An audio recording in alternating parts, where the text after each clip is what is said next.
All right, I've got you all adjusted. Now we are ready to satin stitch. So we're going to start on one edge. You can start on the left or the right.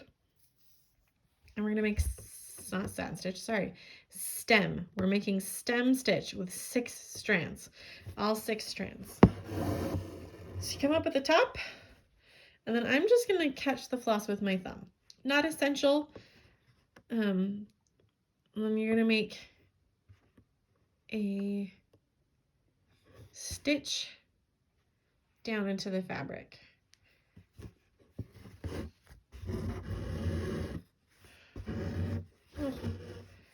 Now it doesn't really matter how much you pull down, but you just don't want to pull it down to the fabric all the way. And I'm going to come up in between,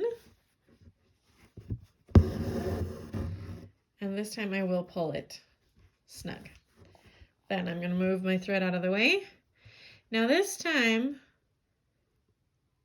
your stitch length, we're thinking about from this thread that's coming out of the fabric to the point, not from this end to our next needle point.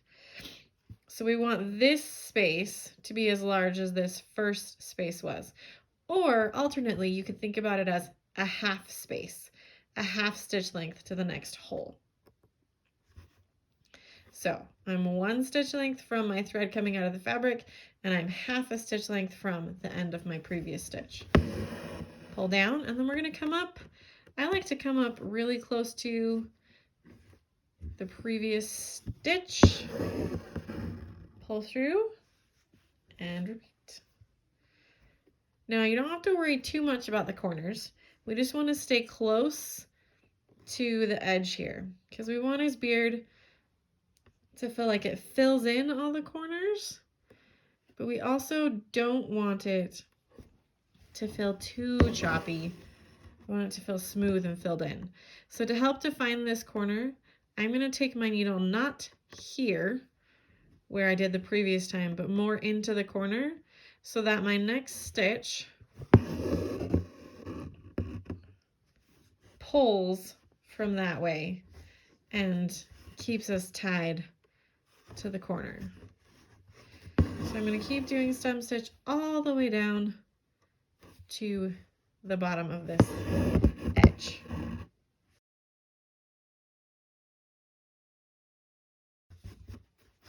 All right, you can see I finished the end of this line by just going down into the fabric instead of holding the stitch, instead of holding the loop for the next stitch.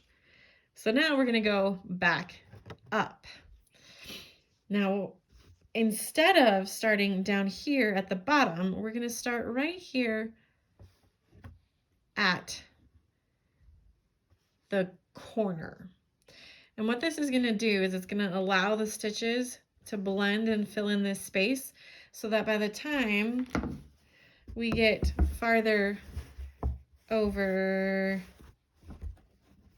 here into our embroidery, it's a straight line instead of this very bent line. So we're helping the stitches kind of meld together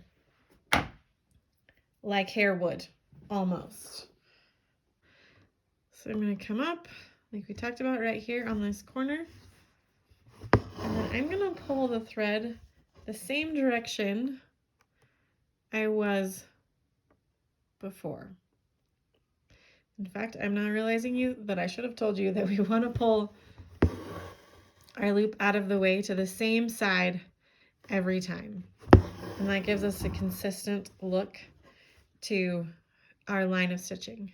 And what it's going to do now with this second line of stitching is that it's going to make these 2 lines of stitching have the stitches wrap around each other in opposite directions. Ooh, missed it.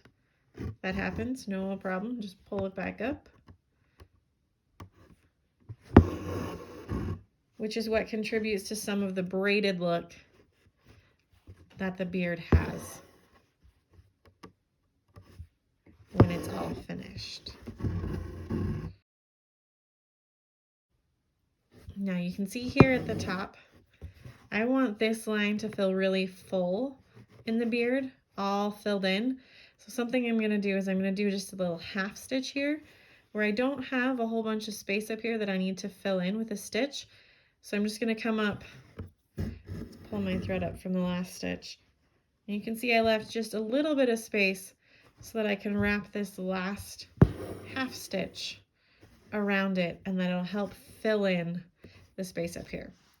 Now we're going to work the next line coming down, and the down ones are always going to go all the way to the bottom.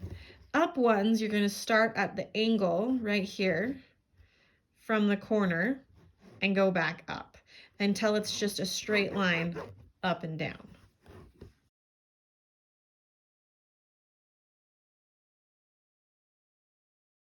Now that I've made it to the bottom of this stitch, this line, we go back up, again, starting from this imaginary angle, this point right here.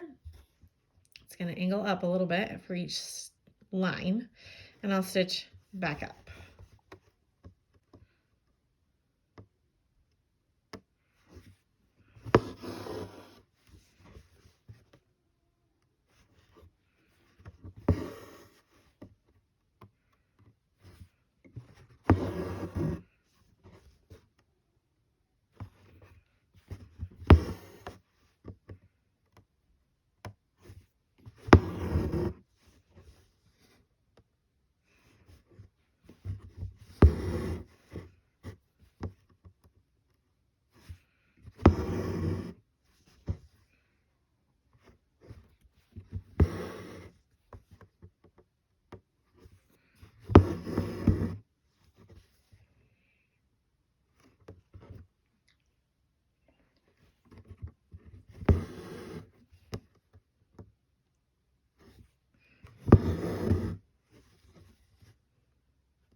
All right, to the top again. And I'm just going to keep repeating this process.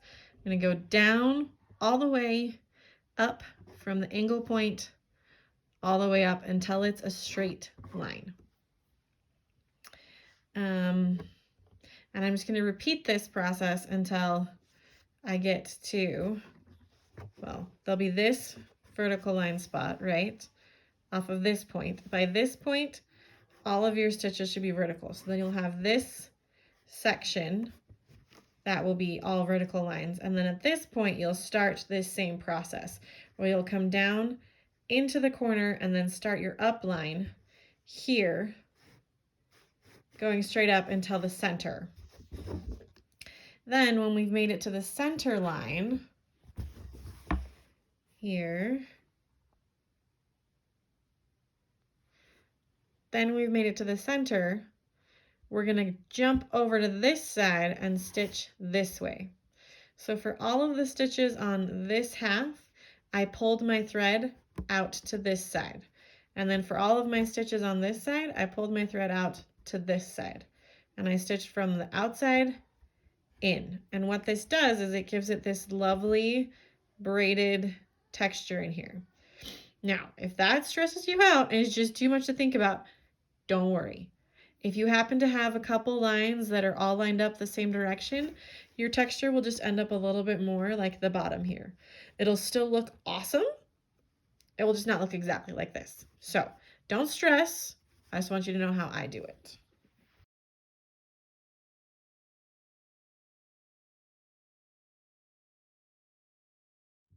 All right.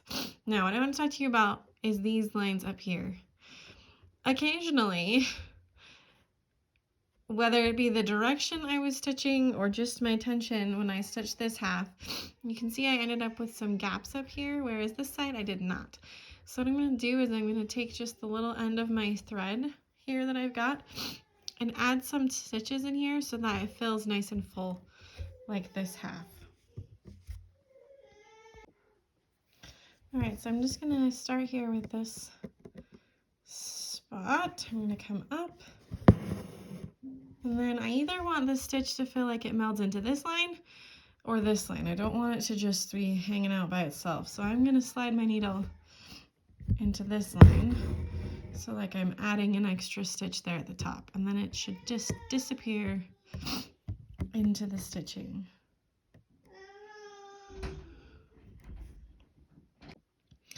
Now this spot looks like it's bigger than just one stitch. So I'm gonna pull my thread to the side, and I'm gonna make 2 stem stitches, right here, to fill in this gap. If I can find where my needle is, there we go.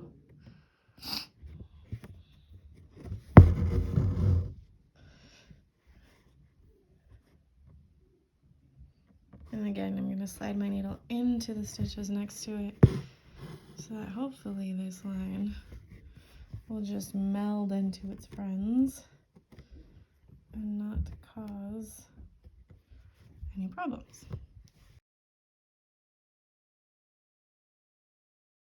All right, I am happy with how that looks. So I'm gonna tie off, and then I'm gonna grab our yellow so we can stitch the feet, and we will be on our way to being done. All right, I've got all 6 strands of 7 to 9 on my needle, and we're gonna be doing brick stitch in the feet. And the stitches are going to go left to right, right to left. We're gonna start here at the top and work our way down. Now brick stitch is basically just a line, several lines of back stitch lined up next to each other. So we're going to begin by just making a basic line of back stitch, which means we make a straight stitch, and then we're going to come up that same stitch length away,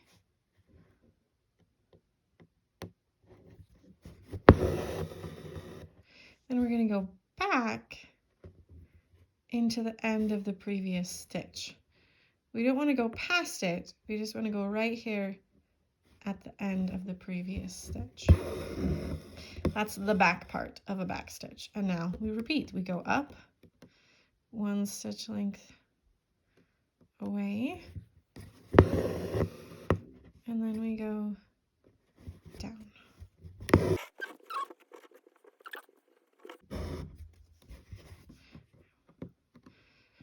All right, now see here, if I was just doing back stitch, I would consider splitting this space in half and making my stitch length a little bit shorter, but since we're doing brick stitch, I'm going to maintain this same stitch length and take this stitch all the way over here, more like 2/3 of this distance, and leave just a little stitch at the end so that our bricks, which are basically our stitches, are all even. You can imagine that if someone was laying the line of bricks, that they'd use all the full-size bricks first and then only have to cut the 1 brick for the end instead of having to cut 2 bricks to fill in the space equally. So then we'll go to the end of the line and make our last back stitch. Now, got to use a little bit of imagination for this next line. So we're going to work now right to left because our thread is over here. And what we want to have happen is for our stitches, the ends to line up in the middle of the previous stitch. So this is probably about half a stitch length. So I'm probably gonna need just a half stitch that matches to here, and then my next full stitch will come to here.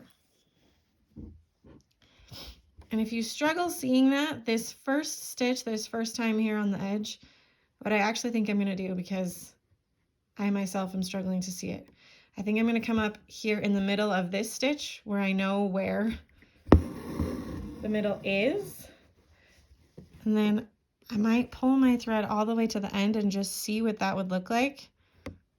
And you know what, I'm pretty happy with that. So I'm gonna just go straight all the way to my line and make this stitch just a teeny bit extra big as my first stitch for this line. And then I would come up just like normal back stitch, but I'm trying to line up my needle point with the middle of the previous stitch. not the previous stitch, the stitch above the previous row. And so then I continue making back stitch all the way along this line, coming up in the middles.